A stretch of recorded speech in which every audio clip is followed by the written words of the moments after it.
యాక్చువల్గా సహోదరులు జీవన్ గారు రావాలి. అయితే వారి చర్చిలో ఏదో ప్రోగ్రాం ఉందటండి, అని చేత నేను రాలేను అన్నారు. అంచేత ఈ మధ్యాహ్నం పూట నేనే తీసుకున్నాను. ఓకే.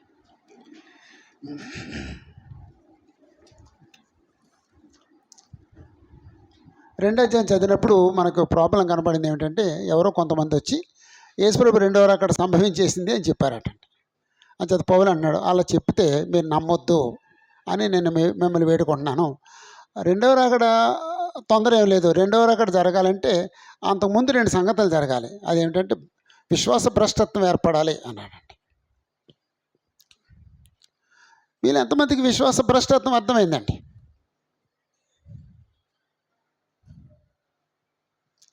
ఓకే, అది కంగారేం లేదు, నెమ్మదిగా తర్వాత అర్థం అవుద్ది.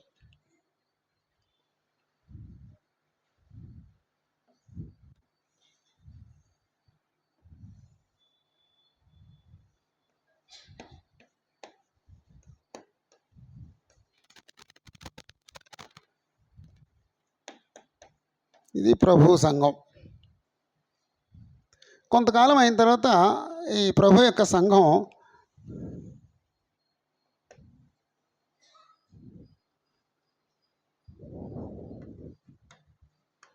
విశ్వాస భ్రష్టత్వమునకు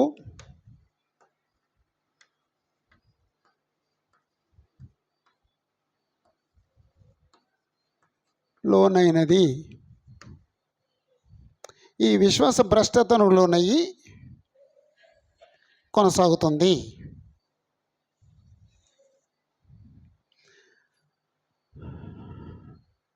అప్పుడు విశ్వాస భ్రష్టత్వంలో మొట్టమొదటి ఏర్పడిన సంఘం ఏదండి? ఆర్సీఎం అండి. తర్వాత ఏర్పడిన సంఘం ఏంటండి? లూథరన్ అండి. అయితే ఆర్సీఎంకి లూథరన్కి మధ్యలో ఒకటి వచ్చింది. అది అంటే మనకు తెలిసింది కాదు, అది గ్రీసు దేశంలో ఉంటుంది. గ్రీక్ ఆర్థడాక్స్ అనేది ఒకటి ఉంటుందండి. అది వీలైతే అక్కడ చెప్పుకుందాం. సాధ్యమైతే ఆ డేట్స్ అవన్నీ మీకు తర్వాత ఆ బుక్లో చిన్న బుక్లెట్ ఇస్తాం, బుక్లెట్లో అన్నీ వేసేస్తామండి. Greek Orthodox, Roman Orthodox, Greek Orthodox, అయితే రోమన్ క్యాథలిక్, గ్రీక్ క్యాథలిక్ అనే అలాగనమాట అండి. ఆ తర్వాత రోమన్ క్యాథలిక్ తర్వాత అదే రోమన్ క్యాథలిక్ తర్వాత ఇంకొక మిషన్ వచ్చిందండి, అది లూథరన్ మిషన్. అది లూథరన్ తర్వాత ఇంకా చాలా వచ్చినాయి. మనం ఒకటి రాసుకున్నాం, బాప్టిస్ట్ ఒకటి రాసుకున్నాం, చర్చ్ ఆఫ్ ఇంగ్లాండ్ అండి, ఎపిస్కోపల్ చర్చ్ అని, చర్చ్ ఆఫ్ సైన్స్ అని, ఇలాంటివి తర్వాత అది చర్చ్ ఆఫ్ గాడ్ రీసెంట్గా వచ్చినవి అవి, అప్పటి కాదు అది. అలాగా 1900 పెంతుకోస్తు వచ్చిందండి. 19 తర్వాత చాలా వచ్చినాయి. పెంతుకోస్తు నుంచి చాలా శాఖలు వచ్చినాయి. ఇవన్నీ దీన్ని అంతటిని ఏమంటాడంటే విశ్వాస భ్రష్టత్వము అన్నాడండి.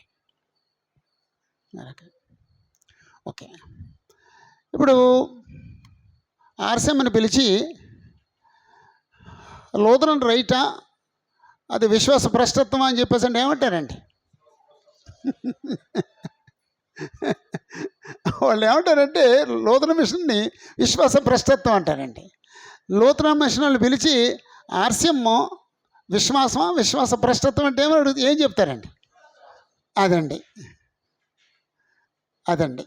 ఓకే, కాబట్టి మొదట విశ్వాస భ్రష్టత్వం సంభవిస్తుంది అని చెప్పేసి అన్నాడండి.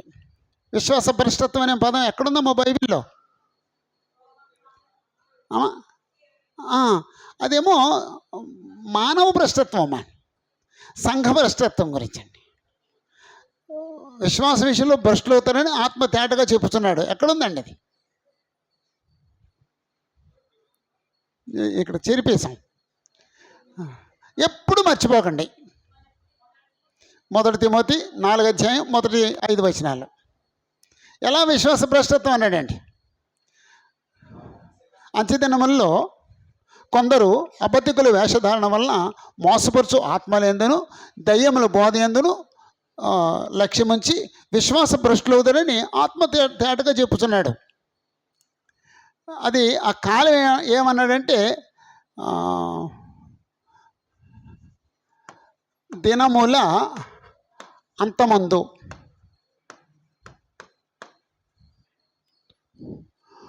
కొందరు లేకపోతే కొందరు మోసపోతారు. ఆ దినముల అంచె దినముల యందు కొందరు అబద్ధికుల వేషధారణ వలన అబద్ధికుల వేషధారణ వలన దయ్యముల బోధ యందు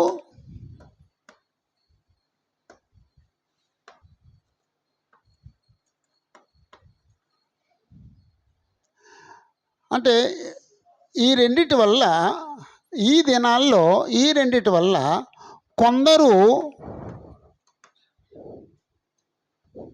కొందరు లక్ష్యముంచి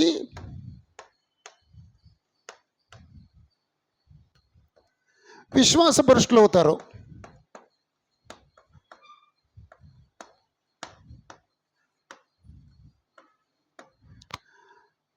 కొందరు ఈ అబద్ధం చెప్పేవాళ్ళు కొందరా, భ్రష్టులు అయ్యేవాళ్ళు కొందరా? అక్కడ కొందరు అని ఉంది చూడండి, 1 తిమోతి 4 మొదటి 3 వచనాల్లో. అంటే భ్రష్టులు అయ్యేవాళ్ళు కొందరా, అబద్ధాలు బోధించేవాళ్ళు దెయ్యములు బోధ చేసేవాళ్ళు కొందరా? భ్రష్టు అయ్యేవాళ్ళు కొందరండి. ఒకసారి చదవండి బ్రదర్.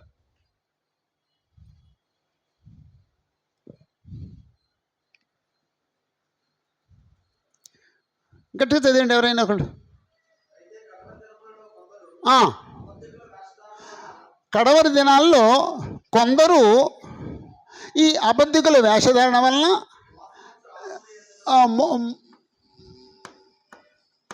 మోసపరచు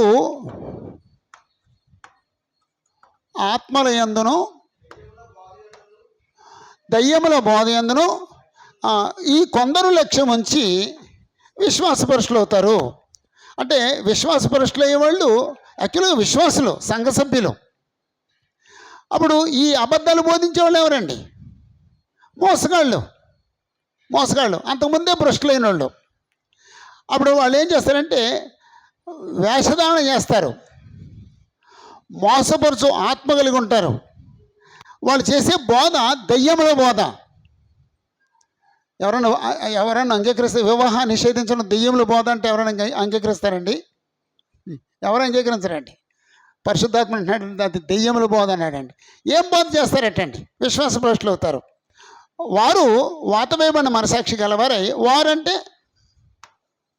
వారంటే అబద్ధాలు బోధించేవారు. వారు చదవండి.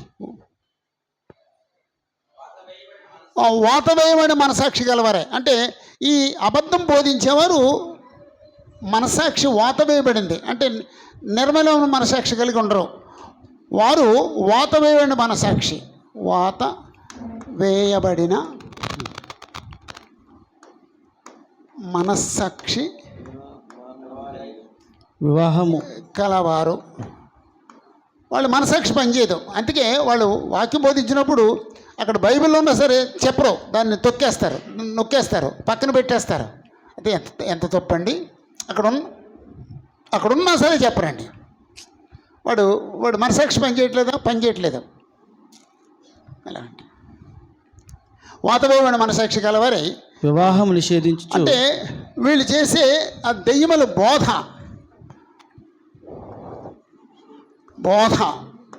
ఏంటంటే వివాహాన్ని నిషేధించటం, వివాహమును నిషేధించుట.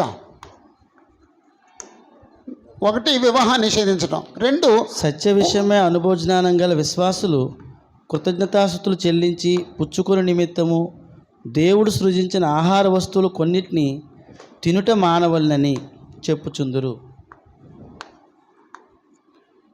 కొన్ని పదార్థాలని తినవద్దు అని చెప్తారండి.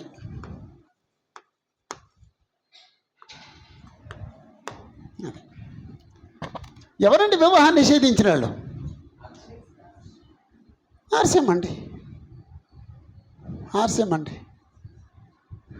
కొన్ని పదార్థాలు తినడం మానేయమని చెప్పేది చాలామంది చెప్తారండి. ఈ వచనంలో విశ్వాస భ్రష్టత్వం కనపడుతుందండి. కనబడిందండి విశ్వాస భ్రష్టత్వం? కనబడిందండి. అదే చెప్పాడండి పరిశుద్ధాత్ముడు పౌలు ద్వారా తిమోతికి రాసిన ఉత్తరంలో విశ్వాస భ్రష్టత్వం గురించి మాట్లాడాడు. మీరు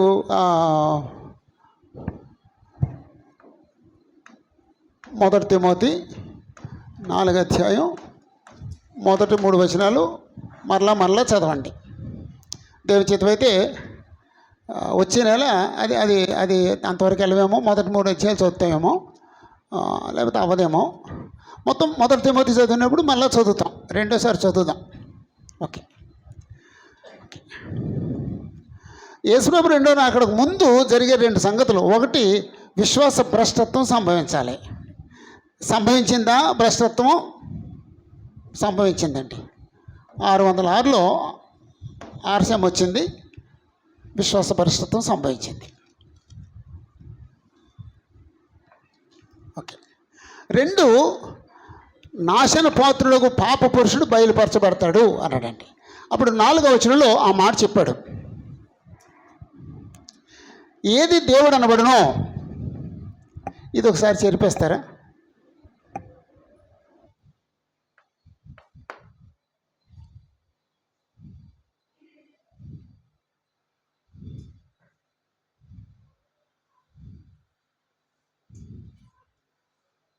చేరిపేసి ఇంతవరకు చేరపండి, కాసేపు ఉంచండి, తర్వాత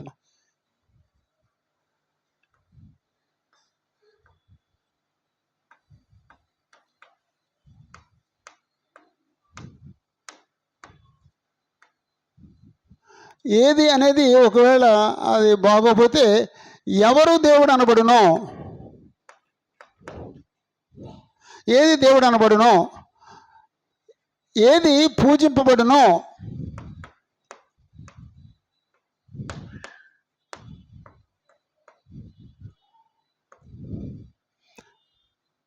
ఎవరు దేవుడు అనబడునో, ఎవరు పూజింపబడునో అన్నప్పుడు ఎవరండి ఆయన? యెహోవా.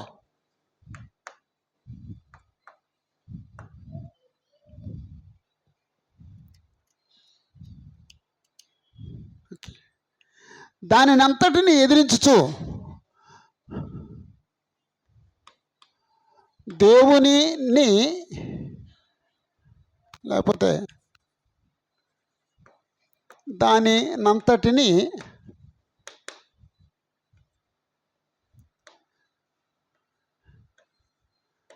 ఎదిరించుచు, దేవునిని ఎదిరించుచు,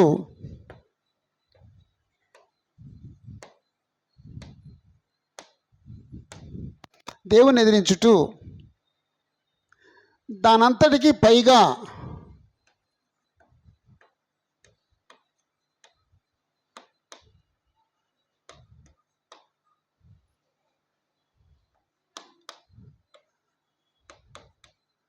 దేవునికి పైగా వాడు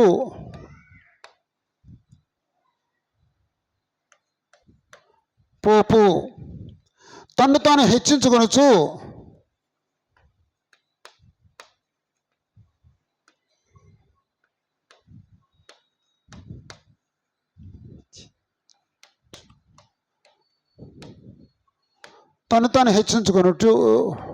పోపు హెచ్చించుకున్నాడండి.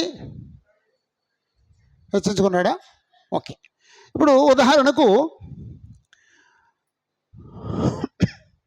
ఒక ఆర్సీఎం చర్చ్ ఉంది. దాంట్లో మొట్టమొదటి ఎవరు ఉంటారు? సంఘ సభ్యులు ఉంటారు.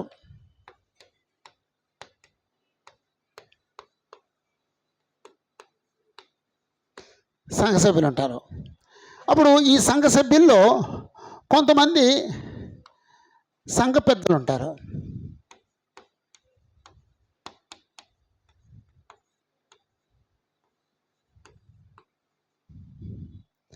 వీళ్ళ మీద సంఘ పెద్దల మీద కేటకిస్టులు ఉంటారు.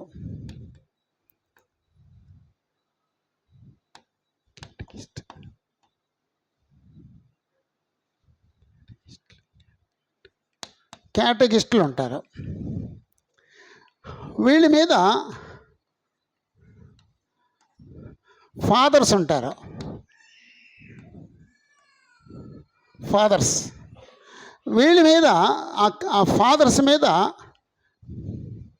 బిషప్స్ ఉంటారు.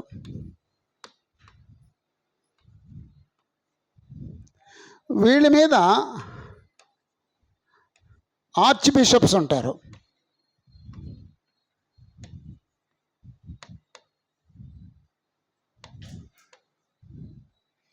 వీళ్ళ మీద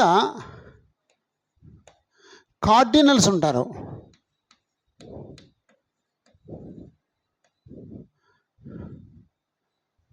కార్డినల్స్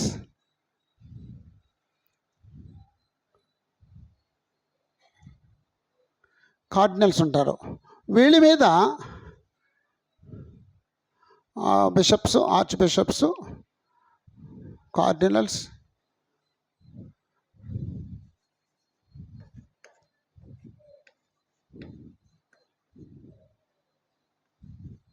పోప్ ఉంటారు. తను హెచ్చించుకున్నారా? ఇప్పుడు ఎవరైనా పోపు దర్శనం చేయాలంటే ఎలా వెళ్తారు తెలుసండి? ఒకవేళ ఎవరైనా పోపు దర్శనం చేయాలంటే ఎలా వెళ్తారు తెలుసండి? మోకాళ్ళ మీద నడిచి వెళతారండి. వెళ్ళిన తర్వాత నిలబడి మాట్లాడరండి, మోకాళ్ళలోని మాట్లాడతారండి. పోపు దగ్గరికి వెళితే పోపు దగ్గర నుంచే కాదు, ఈ బిషప్ గారి దగ్గర నుంచే స్టార్ట్ అయిపోద్ది. ఇది బిషప్ దగ్గర నుంచే స్టార్ట్ అవుద్ది. మనం ఆయన దగ్గరికి వెళ్ళాం అనుకోండి, ఎవరైనా బిషప్ని చూసిన వాళ్ళు ఉన్నారండి? చూడలేదు. ఓకే, ఒకసారి వెళ్ళి ట్రై చేయండి. జస్ట్ కొంచెం నిలబడి చూడండి. చూసాము ఏమంటాను? నువ్వు వెళితే ఏం చేస్తారమ్మా? అదిగో చెప్తుంది చూడండి.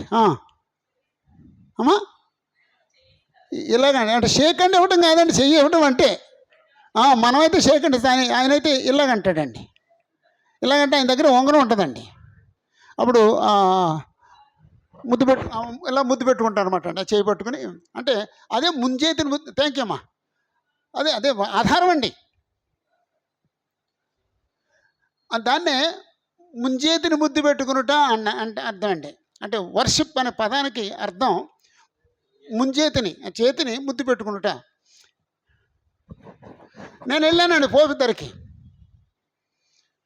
ఓ చర్చ ఫస్ట్ అబ్బాయి ఆర్సీఎం అమ్మాయిని ప్రేమించాడండి, పెళ్లి చేసుకోవాలన్నాడండి. నేను ఇంకెవరిని చేసుకోను అన్నాడండి. ఆ అమ్మాయినే చేసుకుంటానండి. అప్పుడు నేను, సత్యానందం గారు, జీవన్ గారు, ఇంకా కొంతమంది కలిసి అక్కడ ఆ అమ్మాయి తండ్రితో మాట్లాడుకెళ్ళాం. అతను అన్నాడు, నాకేం లేదండి, మా మా మా తండ్రి గారు చేయమంటే మేము చేస్తాం, లేకపోతే మేము చేయమన్నాడండి. తండ్రి గారు అంటే ఫాదర్ అనమాట అండి. సరే ఫాదర్ దగ్గరికి వెళ్దామని, అంటే బిషప్ గారి దగ్గరికి వెళ్దామని వెళ్ళామండి. ఆయన దగ్గరికి వెళితే ఇలాగంటున్నాడండి. అందరూ వచ్చి దండాలు ముద్దు పెట్టుకుంటున్నారండి. మేము మాత్రం అలా నిలబడ్డామండి. ఏంటి వీళ్ళు నా దగ్గరికి వచ్చారు, నా చేయి ముద్దు పెట్టుకోకుండా నిలబడ్డారంటే ఆయనకు పెద్ద ఆశ్చర్యం వేసిందండి. చూసి మా వెంక చూస్తున్నాడు ఆశ్చర్యంగా. మేము ఇంకేం మాట్లాడలేదు. ఆ తర్వాత మేము వందనాలు చెప్పామండి. వందనాలు చెప్పి కూర్చోండి అన్నాడండి. కూర్చున్నాం. ఆయన సింహాసనం మీద కూర్చున్నాడు, మేము అలా కూర్చున్నాం. ఎక్కడి నుంచి వచ్చారు ఏంటి?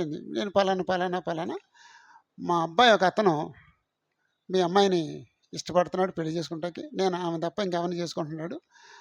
తండ్రిని అడిగితేనేమో మీ అనుమతిని కోరాడు, మీరు ఎస్ అంటే పెళ్లి చేస్తాడట, ఇలా చేయడట. అందుకు మిమ్మల్ని అడగటానికి వచ్చాం అని చెప్పేసాను. అప్పుడు ఆయన కుర్చీలో నుంచి జస్ట్ ఎలా తిరిగి ఆయన దగ్గర బుక్స్ ఉన్నాయండి. ఓ బుక్ తీసి ఓపెన్ చేసి, లెక్క ప్రకారంగా మీ ప్రొటెస్టెంట్స్ పిల్లలకి మా పిల్లల్ని ఇవ్వము, మీ ప్రొటెస్టెంట్స్ పిల్లల్ని మా పిల్లలకి తీసుకోము, కానీ ఇప్పుడు కొంచెం మారింది మా పరిస్థితి అని ఆ మారింది చదివాడండి.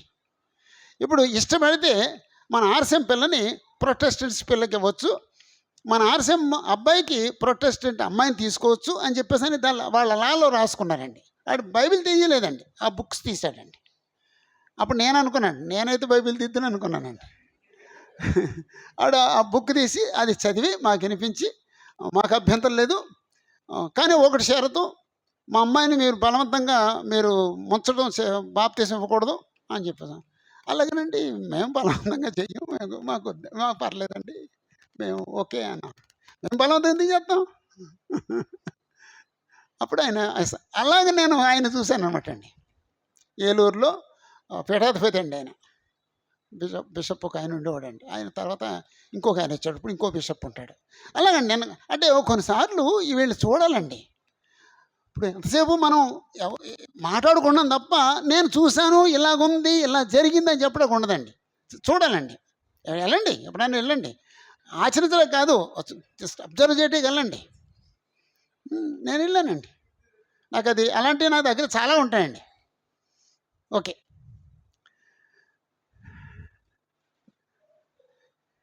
బిషప్ గారి స్థానం ఇదండి. బిషప్ గారి స్థానం ఇదండి, పోపు గారి స్థానం ఇదండి. ఆర్చ్ బిషప్ అనే పదం బైబిల్లో ఉంటుందండి. ఆర్చ్ అనే పదం బైబిల్లో ఉంటుందండి. నేను అంటే బట్టి అడుగుతున్నాను మిమ్మల్ని, ఉంటుందా ఉండదా? అంటే ఆర్చ్ అంటే ప్రధానమైన అని. ఇప్పుడు అంటే ఎప్పుడు చెప్పండి ఉంటుందండి. ఆ ప్రధాన కాపరి ప్రత్యక్షమైనప్పుడు అన్నాడు ఆర్చ్ పోయిమ్యాన్ అని ఉంటుందండి. బైబిల్లో ఉంది, గ్రీక్ పదం అండి అది, గ్రీకులో ఉంది, గ్రీక్ బైబిల్లో ఉంది. అంటే ఇప్పుడు ఈ పదాలు, ఇప్పుడు పోప్ అనే పదం ఉండదు, కానీ ఫాదర్ అనే పదం ఉంటుందండి. కార్డినల్స్ అనే పదం ఉండదు. బిషప్ అనే పదం బైబిల్లో ఉంటుందండి. ప్రేమసాగర్ గారు, బిషప్ అనే పదం బైబిల్లో ఉంటుందండి, ఉందండి. తెలుగులో ఏమైనా ఉంటుందండి, అధ్యక్షుడు అనే మాట.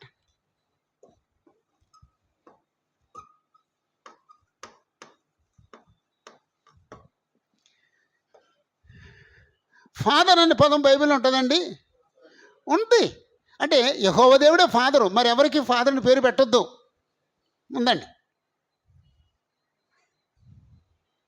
సంఘ పెద్దలనే పదం బైబిల్లో ఉందండి, సంఘ సభ్యులనే పదం బైబిల్లో ఉందండి. అంటే దీంట్లో కొన్ని పదాలు మాత్రం బైబిల్లో ఉండవండి. ఇది అంచేత పోపు తను తాను హెచ్చించుకున్నాడండి. తాను దేవుడిని తను తాను కనపరుచుకున్నాడు, తను తాను హెచ్చించుకొని దేవుడిని కనపరుచుకున్నాడు.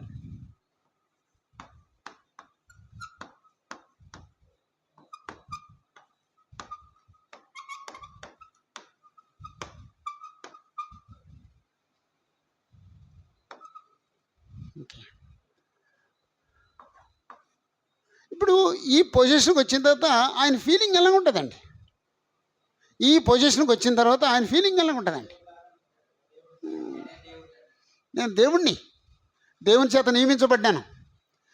ఆయన దగ్గరికి వెళ్ళే ప్రజలు ఏమంటారంటే, ఓ లార్డ్ ఆల్మైటీ పోప్ అంటారండి. పోపును సంబోధించేది ఎలాగంటే, ఓ లార్డ్ ఆల్మైటీ పోప్. ఆల్మైటీ అనే పదం ఎవరికి వాడతారండి? యెహోవా దేవుడికి వాడతారండి. అలాగండి. ఇవేమి తెలియవండి మనకి, ఇవేమి తెలియవండి. ఆ తెలిసినోడికి ఉంటుందండి పెయిన్.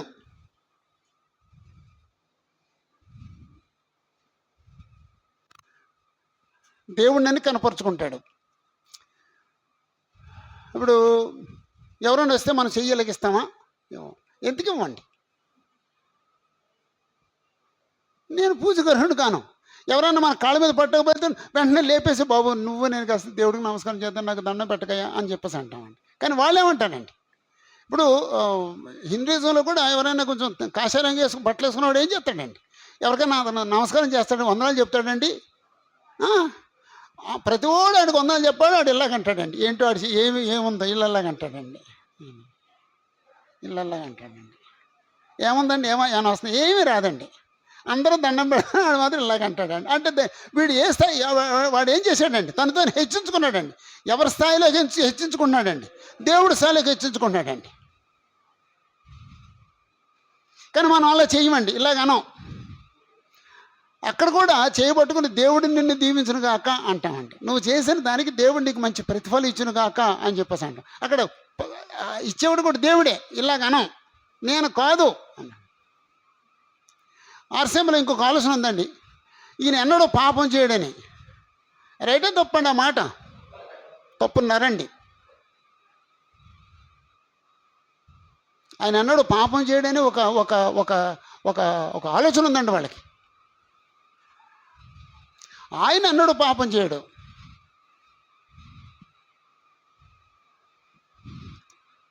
ఈయనకి ఆ మాట వర్తించదండి.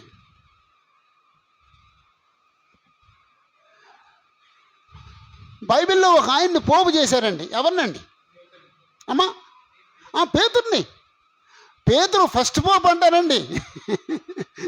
ఈ మురికి తీసుకొచ్చి పోపుకు రాస్తున్నారండి వాళ్ళు. పోపుని ఫస్ట్ పోపు అంటారండి. అంటారమ్మా? సారీ పేతుర్ని విన్నారమ్మా ఎప్పుడన్నా? వినలేదు, ఓకే, మీ వరకు రాలేదు. పేతురు ఫస్ట్ పోపు అని చెప్పేసి అంటే మరి ఆయనకు పోపుకు భార్య ఉండదు, మరి పేతురు భార్య ఉంది. అలాగండి. ఆ బాధ ఏంటంటే వాళ్ళు చేసే తప్పు, వాళ్ళు చేసే బాధ తప్పు అని చెప్పడం కోసం మాట్లాడే మాట ఏంటంటే, పేతురు పోపు కాదు, ఆయనకు పెళ్ళయింది, ఆయనకి పిల్లలు ఉన్నారు. అలాగండి. పోపు పాపం చేయడు అని ఓ బోధ ఉందండి వాళ్ళకి. పేతురు నేను యేసుబాబుని ఎరగనే బొంకాడు కాబట్టి తప్పు చేశాడు.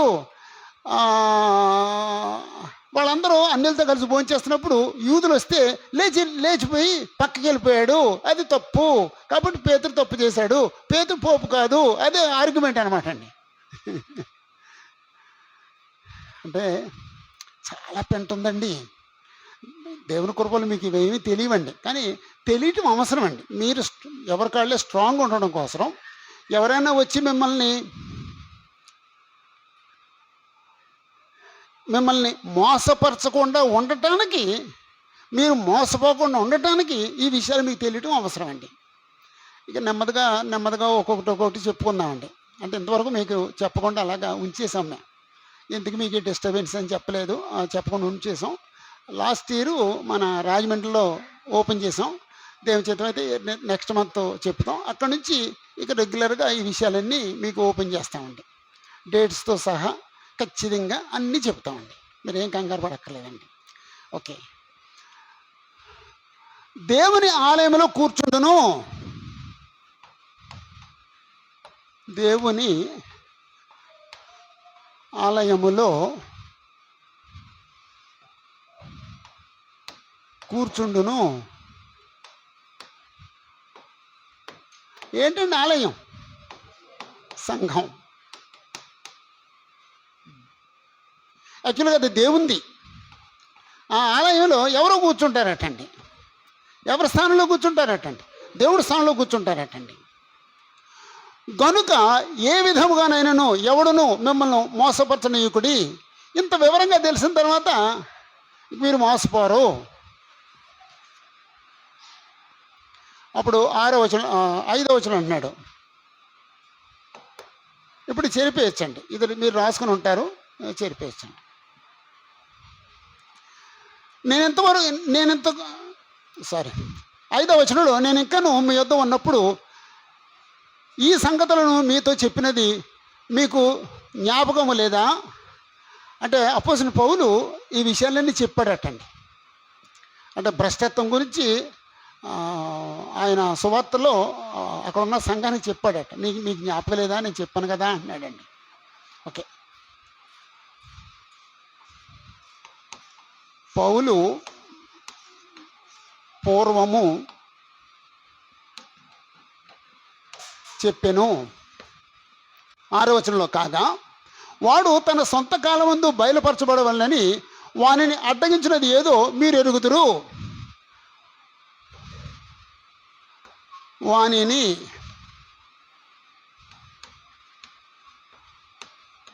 పోపును లేకపోతే భ్రష్టత్వమును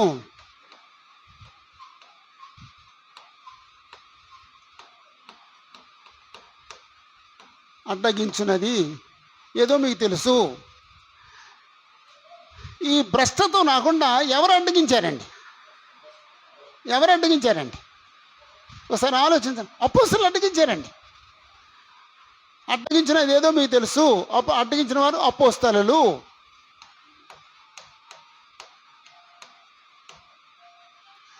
అపోస్తలులు అందరూ ఎంతకాలం బ్రతికారండి? 100 సంవత్సరాలు బ్రతికారండి. అయితే 100 సంవత్సరాల వరకు అపోస్తలులు బ్రతుకున్నారు. ఏ ప్రాబ్లం వచ్చినా అడ్డగించారండి. ఉదాహరణకు నేను అపోలో వాడని, నేను పౌలు వాడిని, నేను అపోలో వాడిని, నేను పేతురు వాడిని, క్రీస్తు వాడిని ప్రాబ్లం వచ్చింది. అపోస్తలులు ఏం చేశారండి? అడ్డగించారండి. ఎవడో జాగ్రత్తలో పడ్డాడటండి. అపోస్తలులు ఏం చేశారండి? అడ్డగించారు. వాడిని వెళ్ళి సంఘంలోంచి వెలివేసేయండి అన్నాడు. ఎవరో కోర్టుకి వెళ్ళారటండి. అపోస్తలులు బతుకుండా ఏం చేశారండి? అడ్డగించారండి. విగ్రహాలకు బలిపించినట్టు తినొచ్చా తినకూడదా అని అడిగారండి. తినొద్దు అని అడ్డగించారండి. ఇలాగా అపోస్తలులు బ్రతుకుండగా బోధలన్నిటినీ అబద్ధ బోధలన్నిటినీ అడ్డగించారండి. 100 సంవత్సరాల తర్వాత అపోస్తలులు అందరూ చనిపోయారండి. ఆఖరి చనిపోయిన వ్యక్తి ఎవరండి? యోహాను. మొదట చనిపోయిన వ్యక్తి ఎవరండి? యాకోబు, వాళ్ళ సహోదరుడు. ఒకే ఫ్యామిలీలో మొట్టమొదటి చనిపోయినాడేమో యాకోబు, ఆఖరి చనిపోయినాడు యోహాను. యోహాను చనిపోయిన తర్వాత 100 అయిపోయింది. అపోస్తలులు చనిపోయారు. అప్పుడు అడ్డగించేవాళ్ళు ఎవరండి? అప్పుడు దేవుని యొక్క వాక్యం అడ్డగిస్తుంది. దేవుని యొక్క వాక్యం ఉంది. అప్పుడు వీళ్ళు ఏం చేస్తున్నారు? దేవుని యొక్క వాక్యానికి మిస్ఇంటర్ప్రిట్ చేస్తున్నారు. అంటే వ్యాఖ్యానం తప్పుడు వ్యాఖ్యానం చేస్తున్నారండి.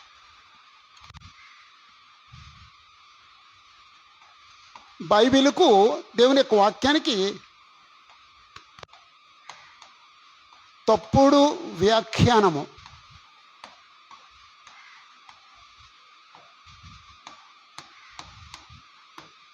తప్పుడు వ్యాఖ్యానం చేశారండి.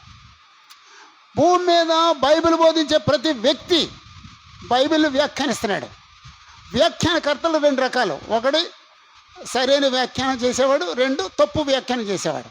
తప్పు వ్యాఖ్యానం చేసేవాళ్ళు లోకంలో ఎక్కువ మంది ఉన్నారండి. ఉన్నట్టుగా వ్యాఖ్యానం చేసేవాళ్ళు బహు తక్కువ మంది ఉన్నారండి. ఆ తక్కువ మందిలో నేను ఒక్కడిని ఉంటే బాగుండని ఆశపడుతున్నాను. నేను అంటున్నాను. తప్పు వ్యాఖ్యానం చేసేవాళ్ళు ఎక్కువ మంది ఉన్నారండి. మనందరం వ్యాఖ్యానం చేస్తున్నాడు బైబిల్కి. అడ్డగించినది ఏదో మీరు ఎరుగుదరు. 7వ వచనంలో ధర్మ విరోధ సంబంధమైన మర్మము ఇప్పటికే క్రియ చేయుచున్నది. అంటే ఈ భ్రష్టత్వానికి సంబంధించింది క్రియ చేస్తూ ఉంది అన్నాడండి.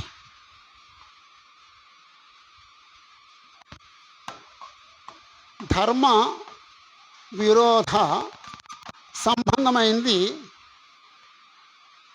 క్రియ చేస్తుంది.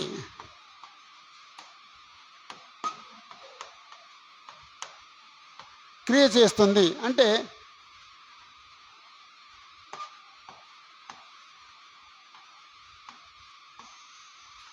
అబద్ధ బోధలు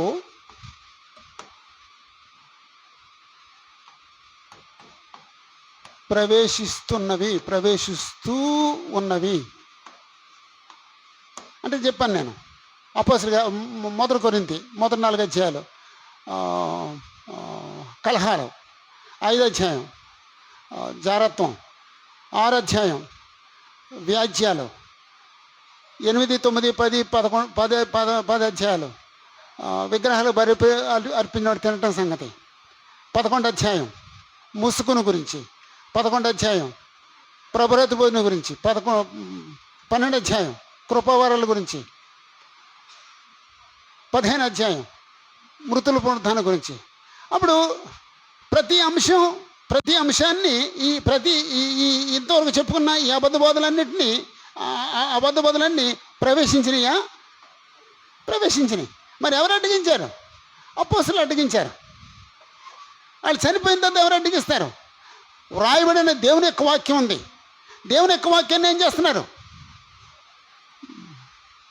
తప్పుడు వ్యాఖ్యానాలు చేస్తున్నారు. ప్రాబ్లం అర్థమైందండి? అలాగా మిస్ఇంటర్ప్రిట్ చేయడం వల్ల మొత్తం ప్రాబ్లం జటిలమైపోయిందండి.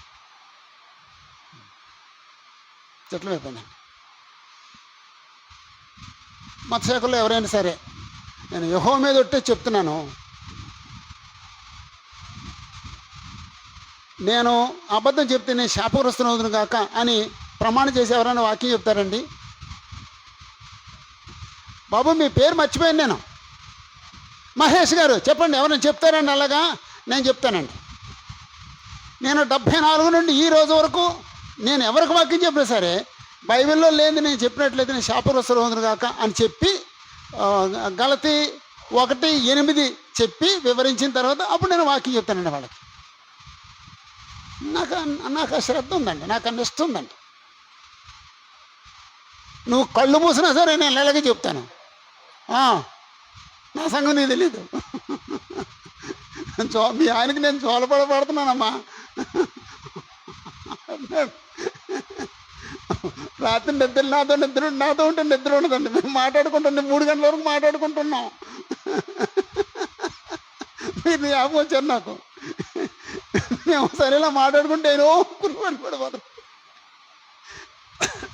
మాకు నిద్ర ఉండదండి, ఎక్కువసేపు మాట్లాడుకున్నాం. రాత్రి 3 గంటల వరకు మాట్లాడుకున్నాం.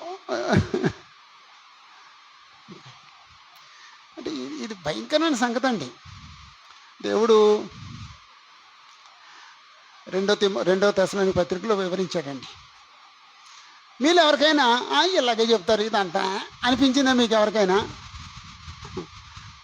దయచేసి అది కాదు, ఇది వాస్తవం అండి. పరిశుద్ధాత్ముడు చెప్పిన మాటలండి ఇవి. పరిశుద్ధాత్ముడు రాయించిందండి. కఠినమైన హెచ్చరిక అండి. ఓకే,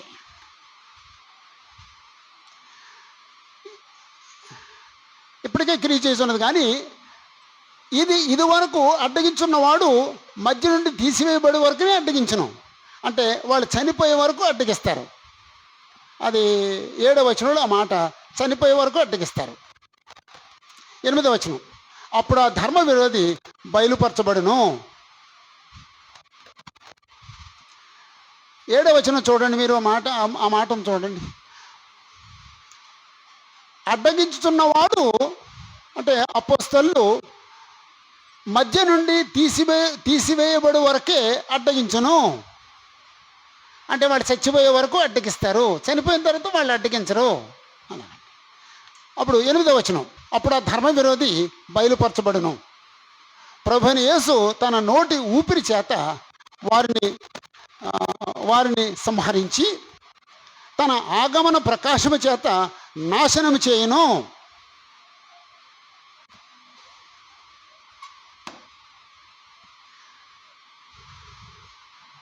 ప్రభువైన యేసు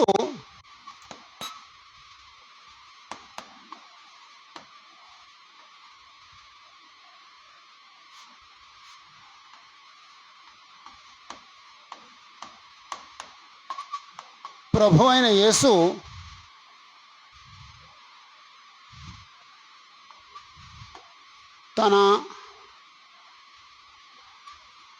నోటి ఊపిరి చేత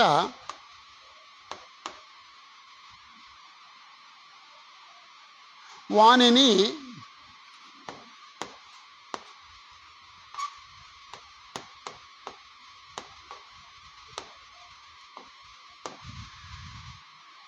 యేసుప్రభు తన నోటి ఊపిరి చేత వానిని సంహరించును. ఎవరిని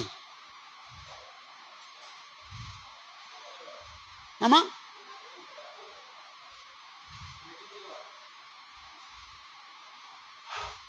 అడ్డగించిన వాళ్ళు ఎవరండి? అడ్డగించిన వారు అపోస్తలులు. ధర్మ విరోధ సంబంధమైన క్రియ చేస్తుంది. అబద్ధికులు ప్రవేశిస్తారు, అబద్ధ బోధకులు ప్రవేశిస్తారు. వారి మధ్య నుండి తీసివేయబడక అడ్డగిస్తారు అని 7వ వచనం అయిపోయిందండి. 8వ వచనంలో అప్పుడు ఆ ధర్మ విరోధి బయలుపరచబడును. ప్రభువైన యేసు తన నోటి ఊపిరి చేత వానిని సంహరించి, ఎవరినండి అంటే అక్కడున్న పదం అయితేనేమో ధర్మ విరోధిని యేసుప్రభు తన నోటి ఊపిరి చేత సంహరించును. ఒకవేళ మనం ఓపెన్గా మాట్లాడుకోవాలంటే అంతేనండి, అంతేనండి. తట్టుకోగలమండి? ఎవరైనా తట్టుకోగలరండి ఆ విషయాన్ని? యేసుప్రభు రెండోసారి వచ్చినప్పటికి పోపు ఉంటాడండి. నేను వేసిన ప్రశ్న విన్నారండి మీరు? యేసుప్రభు రెండో రాకడికి వచ్చేటప్పటికి పోపు ఉంటాడండి. ఏమవుతాడండి? అలా కాదు, యేసుప్రభు వచ్చే వరకు ఉంటారే అంటున్నానండి. ఆయన ఏదో రాసుకుంటారు ప్రశ్న అనుకుంటా ఉంటాడండి. కానీ ఈవేళ యేసుప్రభు వస్తే ఇప్పుడు పోపు ఎవరండి? ఇప్పుడు పోపు పేరేం పేరండి? ఇప్పుడు పోపు ఎవరండి? ఏమంటే లాయర్ గారు కోర్టుకు పంపించేస్తాను, నాకు గుర్తులేదండి. అమ్మా బెనడిక్కా ఏమో అమ్మ పోపు పేరు గుర్తుందండి. ఇప్పుడు సెల్ ఫోన్ తీశారండి ఆయన. చూడండి, చూసి చెప్పండి మాకు. ఇప్పుడు యేసుప్రభు రెండోసారి వస్తే పోపు ఉంటాడా? ఉన్నాడండి. ఆ ప్రశ్న మేము వేయలేదు. తర్వాత ఉండదండి. అలాగండి. అంచేత ఇది చరిత్రలో పెట్టి మనం చూడాలన్నమాట అండి. ఏదో ఎక్కడో బయట కాదని చూడటం, మనల్ని కూడా ఇన్వాల్వ్ చేసి చూసుకోవాలండి. ఇప్పుడే యేసుప్రభు వస్తే నా పరిస్థితి ఏంటి? ఈ భ్రష్టత్వంతో పాటు నశించిపోతానా? విశ్వాసులైన వారు మహిమ శరీరం ధరించి వెళుతుంటే నేను కూడా మార్పు చెంది వారితో కూడా ప్రభుని ఎదుర్కొంటకి వెళతాను. అది నేను కూడా వాక్యంలో పెట్టుకుని చూసుకోవాలన్నమాట. తన ఆగమన ప్రకాశం చేత నాశనం చేయను. ఇంకా రాయట్లేదు. 9 నశించుచున్నవారు. అప్పుడు ఎవరు ఈ అబద్ధాన్ని, ధర్మ విరోధిని వెంబడిస్తారు? ఎవరు వెంబడిస్తారు? 9 నశించువారు తాము రక్షించబడుటకై సత్య విషయమైన ప్రేమను అవలంబింపకపోయిరి గనుక వాని రాక అబద్ధ విషయమైన సమస్త బలముతోనూ నానా విధములైన సూచక్రియలతోనూ మహత్కార్యములతోనూ దుర్నీతిని పుట్టించు సమస్త మోసముతోనూ నశించున్న వారిలో సాతాను కనపరచు బలమును అనుసరించి ఉండును. ఓకే,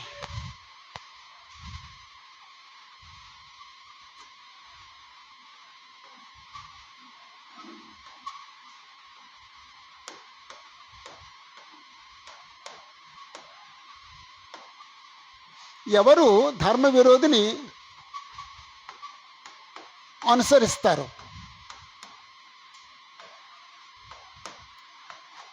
ధర్మ విరోధిని ఎవరు అనుసరిస్తారు? ధర్మ విరోధి అంటే ఈయన. ఎవరు అనుసరిస్తారటండి? నశించువారు.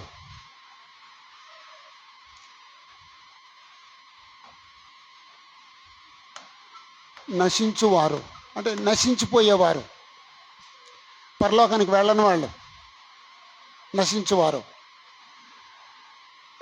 ఎందుకు వాళ్ళు అనుసరిస్తారు? తాము రక్షించబడుటకై సత్య విషయమైన ప్రేమను అవలంబింపకపోయిరి.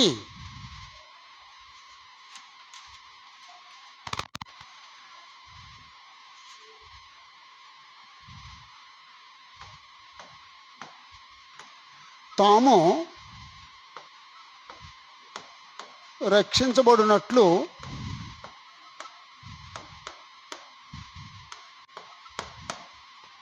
సత్య విషయమైన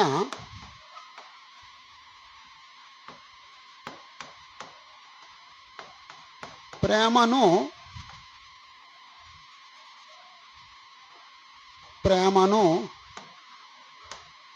అవలంబింపకపోయిరి.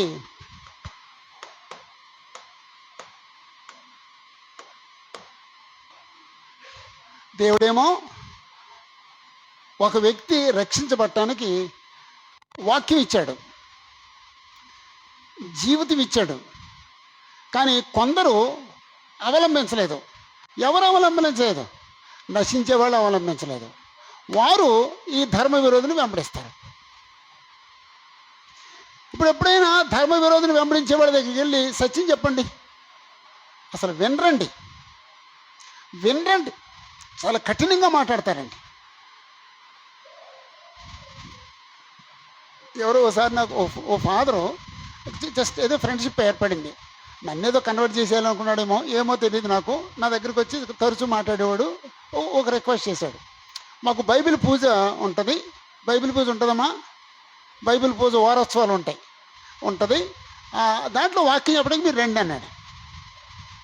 అప్పుడు నేను అనుకున్నాను, వెరీ గుడ్, నాకు బైబిల్ దేవుని గ్రంథం అని చెప్పొచ్చు, వాళ్ళ ఆధారాలు చెప్పొచ్చు, వాళ్ళందరికీ తెలియకపోవచ్చు, వాళ్ళందరూ మేలు పొందుతారు, నేను ఏమైనా కాస్త మేలు చేస్తానని వస్తానన్నా. వెళ్ళానండి. అంటే మనమేమో టైంకి వెళ్ళిపోతాం, వాళ్ళేమో టైంకి ప్రారంభించలేదు, చాలా లేటుగా ప్రారంభించారు. సరే ఉన్నానండి. ఎవరో ఒక సీనియర్ అయినా నాతో కాసేపు మాట్లాడి, ఇంతకుముందు చెప్పాను, మళ్ళీ చెప్తున్నాను, నీ పేరేం పేరు అన్నాడు. నా పేరు జాషువా అన్నాడు.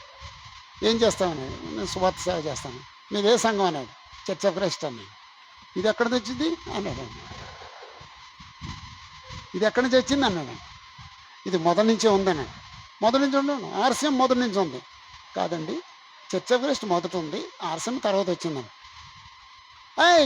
ఇలా రండి అన్నాడు. అంటే అక్కడ ఇతర ఫాదర్స్ అందరూ ఏమో పక్క రూమ్లో మాట్లాడుకుంటున్నారు, అందరు నమ్మన్నాడండి. ఇంత చర్చ ఆఫ్ క్రైస్ట్ అంట, వీళ్ళది మొదటిదంట, మన తర్వాత అంట అని వాళ్ళందరూ నవ్వారండి. అంటే వాళ్ళు ఏ భ్రమలో ఉన్నారు? వాళ్ళది మొదటిదని. కానీ చరిత్ర ఒప్పుకుంటుందో వాళ్ళు మొదటిదని చరిత్ర చెప్పుద్దా? మోసం అండి, అబద్ధం అండి. వాడు అబద్ధవంతుడైతే వాడిది మొదటిది కాదు. అలాగా ఇంకా చాలా విషయాలు మాట్లాడి నన్ను ఫూల్ చేయడం ట్రై చేశారు. చాలా నన్ను కొంచెం నవ్వారండి అందరూ. అతనితో పాటు అతని అసిస్టెంట్స్ అందరూ నవ్వారండి. అయితే నాకు వాక్యం చెప్పే అవకాశం ఇచ్చారు. నువ్వు రమ్మని వాక్యం చెప్పాను, పూర్తిగా మంచి భోజనం పెట్టారు, పంపించేశారు. అంతేనా? అంగీకరించనండి. చదువుకోలేదా? బ్రహ్మాండం చదువుకున్నాను, హిస్టరీ తెలీదా? తెలుసు, అయినా అంగీకరించడం. ట్రై చేయండి, అంగీకరించడం. నశించేవారు తాము రక్షించబడినట్లు సత్య విషయమైన ప్రేమను అవలంబింపకపోయిరి గనుక వాని రాక అబద్ధ విషయమైన సమస్త బలముతోనూ నానా విధమైన సూచక్రియలతోనూ మహత్కార్యములతోనూ దుర్నీతిని పుట్టించు సమస్త మోసముతోనూ నశించున్న వారిలో సాతాను కనుపరచు బలమును అనుసరించి ఉండును. అంటే ఈయన వెనకుండేది ఎవరనమాట అండి? సాతాను. ఆయన వెనకుండేది సాతాను.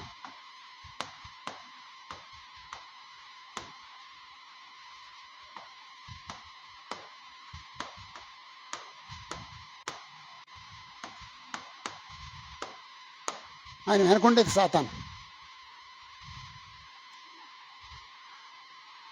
11-12 వచనాల్లో, ఇందుచేత సత్యమును నమ్మక దుర్నీతి యందు అభిలాష గల వారందరూ శిక్షావిధి పొందుటకై అబద్ధము నమ్మునట్లు మోసము చే శక్తిని దేవుడు వారికి పంపుతున్నాడు. ఓకే,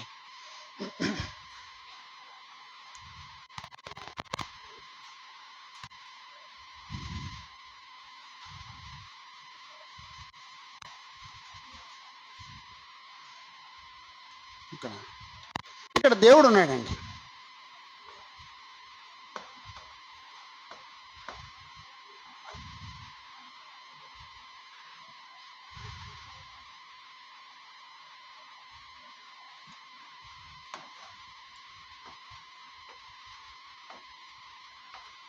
అబద్ధం ఉందండి.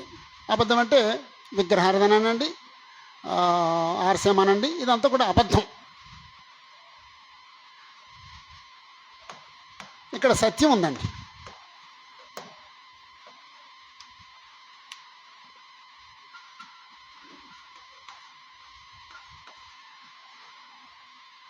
ఇక్కడ మనిషి ఉన్నాడండి.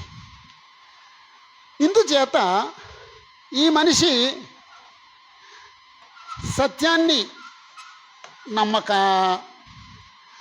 ఇది దుర్నీతి, అబద్ధం అందాం. దుర్నీతి. ఈ దుర్నీతి యందు అభిలాష ఉంది ఈ మనిషికి.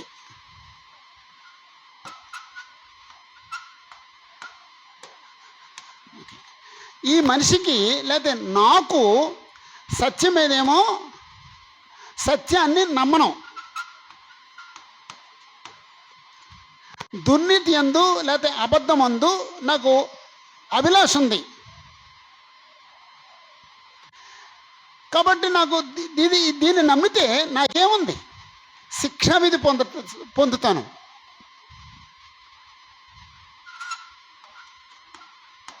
శిక్షావిధి పొందుతాను. అంచేత నేను అబద్ధం నమ్మి శిక్షావిధి పొందేటట్టుగా ఈ అబద్ధాన్ని నమ్మటానికి దేవుడు నాకేం చేస్తాడంటే అబద్ధాన్ని నమ్మేటట్లుగా మోసము చేయ శక్తిని దేవుడు పంపిస్తాడండి.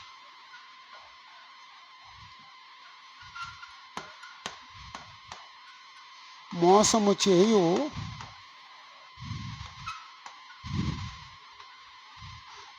చేయ శక్తిని దేవుడు పంపును.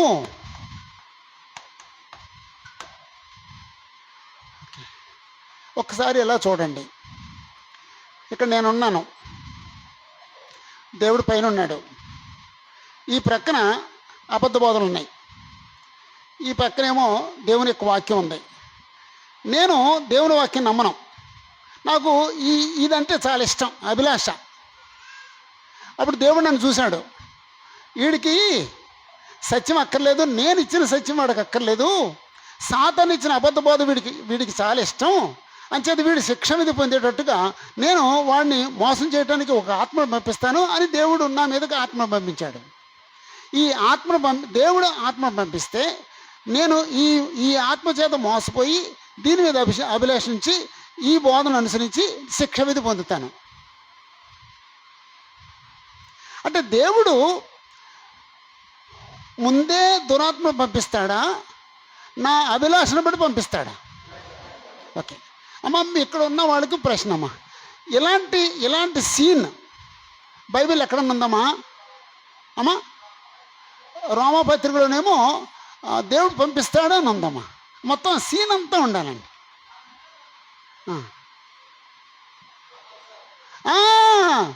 అహాబు వెళ్ళి సిరియన్లతో యుద్ధం చేసి రామోద్గిలాదును తిరిగి సంపాదించడానికి వెళ్ళటానికి యుద్ధం చేద్దాం అని చెప్పేసి అని యెహోషాపాతుని అడిగితే నేను వస్తానన్నాడండి.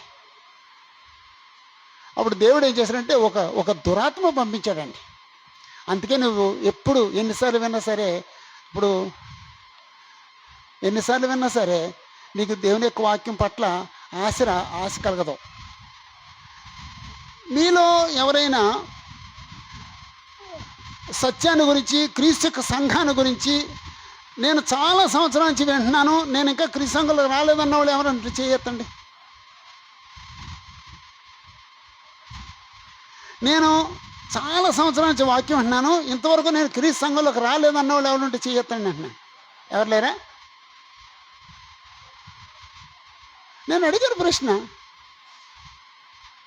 నువ్వు చేయక్కర్లేదు. ఓకే,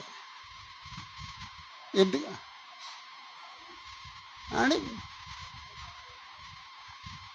ఓకే, నువ్వు చాలా సంవత్సరాల నుంచి సత్యం వింటూ ఆరాధనకి వెళుతూ వాక్యం వింటూ ఇంకా నువ్వు దీన్ని నమ్మట్లేదంటే దాని అర్థం ఏంటండి? విశ్వాస భ్రష్టత్వం నమ్ముతున్నా. ఏమైంది నీకు? దేవుడనే యెహోవా నువ్వు నన్ను నమ్మొద్దని మోసం చేసే ఆత్మ నీకు పంపించాడు. ఆ దురాత్మ చేత నువ్వు నడిపించబడుతున్నావు. జాగ్రత్త. మామూలు మాట కాదండి. వెరీ గుడ్ బాబు. అహాబు రామోద్గిలాదును జయించడానికి సిరియన్ల మీదకి యుద్ధానికి వెళ్ళేటప్పుడు దేవుడు దురాత్మ పంపించాడండి. ఓకే, ఇంకా అలాంటి మీరు ఏం చెప్పేశాడా? ఇంకొక సంఘటన ఎవరైనా చెప్తారా అమ్మా? యోబు గ్రంథంలో యోబు స్టోరీ అంతా అదేనండి. యోబు గ్రంథంలో స్టోరీ ఉందా? ఎవరు పంపించారండి ఆ శాతాన్ని? మీరు మీరు ఏదైనా ఒక విషయం చెప్పగలరా? సౌలు దగ్గరికి దురాత్మ ఎవరో పంపించానండి. దేవుని యొద్ద నుండి దురాత్మ వచ్చి వెరపింపగా అన్నాడండి. ఇంక మీ లైన్లో ఎవరు లేరమ్మా, తక్కువ ఉన్నారమ్మా. మీ లైన్ ఏమైనా చెప్తారమ్మా? అంకుల్ అన్నీ చెప్పేసారు అంకుల్ అంటుందండి అని చెప్తామా? లేదు. ఓకే. గిద్యోను కొడుకు పేరండి అబీమెలెకు దగ్గరికి పంపించాడండి. అదే స్టోరీ అక్కడ ఉందండి. ఇలా బైబిల్లో చాలా సంగతులు ఉన్నాయండి, చాలా ఉదాహరణలు ఉన్నాయండి. ఒకవేళ మనం సత్యాన్ని అనుసరించకుండా ఉండటానికి దేవుడేమన్నా మోసం చేసి ఆత్మ పంపించాడేమో. జాగ్రత్త.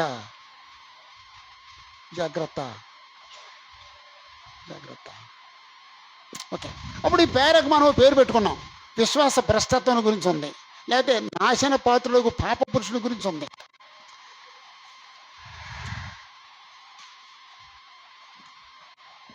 నేను చెప్పట్లేదు, ఇప్పుడు కంగారు పడద్దు. 13, 17 చిన్న బ్రేక్ తీసుకుందాం. అంటే చిన్న బ్రేక్ తీసుకుందాం, ఎందుకంటే ఇది చాలా స్ట్రాంగ్ ఫుడ్. ఇది భయంకరమైందండి.